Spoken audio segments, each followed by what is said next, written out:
नमस्कार।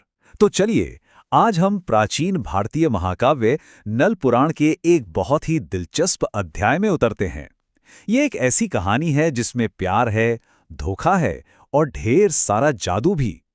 ये गाथा है राजा नल और एक दानव की बेटी की। लेकिन कहानी शुरू करने से पहले ही एक बहुत बड़ा सवाल मन में आता है ना? कि आखिर एक इतना शक्तिशाली दानव, उसकी बेटी एक अर्धदेवी कैसे हो सकती है? ये सवाल हमें सीधे दानव घुमामसूर और उसकी बेटी रानी गजमोतनी की उलझी हुई दुनिया में ले जाता है, जहां जो जैसा दिखता है वैसा बिल्कुल नहीं है। तो आइए कहानी के पहले हिस्से में चलते हैं और इस रहस्य को सुलझाने की कोशिश करते हैं, जिसकी जड़ें जुड़ी हैं एक जीत और एक अधूरे प्यार की कहानी से। तो हुआ यूं कि ताकतवर दानव घुमासुर ने एक बार स्वर्ग पर हमला कर दिया और वहां से वो इंद्र के दरबार की एक अप्सरा को उठा लाया। यही अप्सरा गजमोतिनी की मां बनी। लेकिन वो इस इंसानी दुनिया में ज्यादा दिन नहीं रह सकीं और अपनी बेटी को उसके दानव पिता के पास ही छोड़कर हमेशा के लिए चली गई। और अब कहानी में एंट्री होती है हमारे हीरो राजा नल की। गजमोतनी को नल से प्यार हो जाता है और उसे नल की जान की फिक्र सताने लगती है।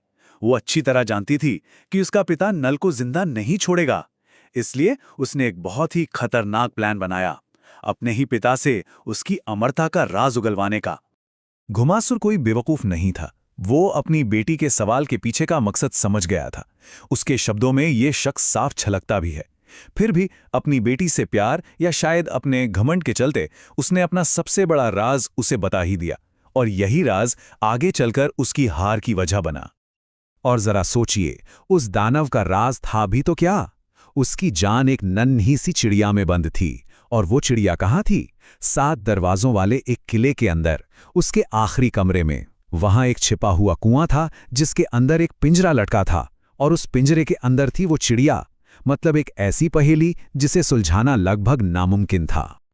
जैसे ही गजमोतिनी को ये राज पता चलता है, वो फौरन राजा नल को खबर भेजती है, और नल अपने प्यार और अपने फर्ज के लिए उस खतरनाक किले में घुसकर दानव की आत्मा को ढूंढ निकालने के मिशन पर निकल पड़ता है। अब किले के अंदर नल को एक नहीं बल्कि 3 बेशकीमती चीजें मिलती हैं। पहली चीज थी वीरवरन, स्वर्ग से चुराया गया एक आदमखोर घोड़ा। लेकिन जैसे ही वो नल को देखता है, वो उसे अपने असली मालिक के तौर पर पहचान लेता है और हमेशा के लिए उसका वफादार साथी बन जाता है। दूसरी चीज थी 7 धार वाला एक खंजर। ये एक दिव्य हथियार था जो उसे आने वाली लड़ाई में बहुत बड़ी ताकत देने वाला था। और शायद सबसे जरूरी चीज जो नल को मिली, वो था एक ताकतवर दोस्त। उसने घुमासुर के बंदी सर्प राजा वासुकी को आजाद करा दिया। वासुकी ने एहसान मानते हुए नल से दोस्ती का वादा किया।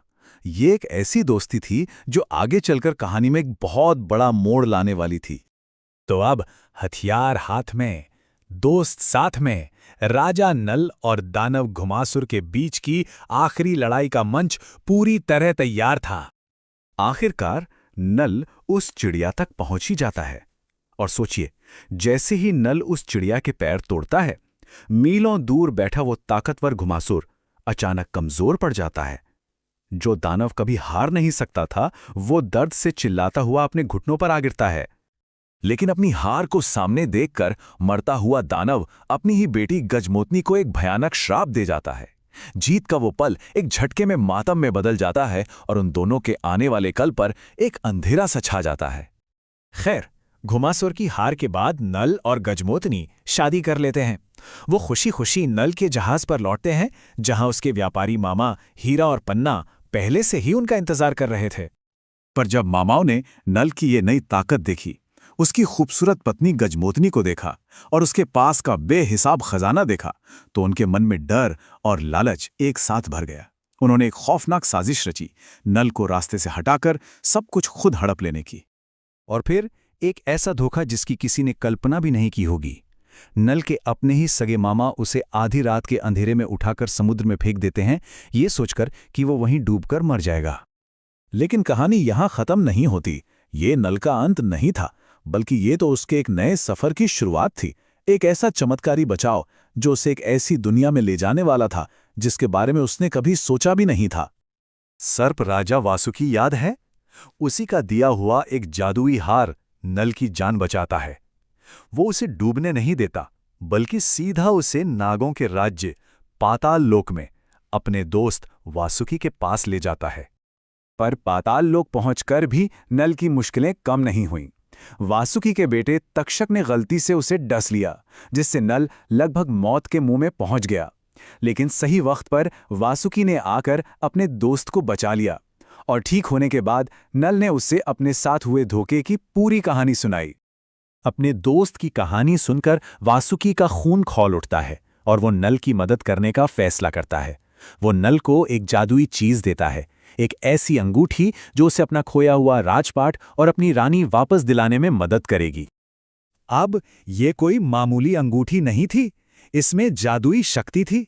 इसे पहनकर नल जब चाहे अपना रूप बदल सकता था, जो उसे अपने दुश्मनों को चकमा देने के लिए सबसे सही हथियार था। तो एक बूढ़े आदमी का भेष बना के नल वापस अपनी धरती पर लौटता है, लेकिन यहां आकर उसे पता चलता है कि उसकी पत्नी गजमोतनी को राजा प्रथम को सौंप दिया गया है, और उसके धोखेबाज मामाओं ने सबको ये बता दिया है कि नल मर चुका है। पर दूसरी तरफ गजमोतनी ने भी हार नहीं मानी थी। उसने राजा प्रथम से शादी को टालने के लिए एक बहुत ही क्लेवर तरकीब निकाली। उसने शर्त रखी कि वो शादी तभी करेगी जब राजा कोई ऐसा इंसान ढूंढ कर लाएगा जो राजा नल की पूरी और सच्ची कहानी सुना सके। और बस यहीं आकर आज की हमारी कहानी एक बहुत ही रोमांचक मोड़ पर रुक जाती है। एक बूढ़े आदमी के भेष में राजा नल राजा प्रथम के दरबार में पहुंच चुका है। अब सवाल यह है कि क्या वो अपनी ही कहानी सुनाकर अपना राजपाट, अपनी रानी और अपना सम्मान सब कुछ वापस हासिल कर पाएगा?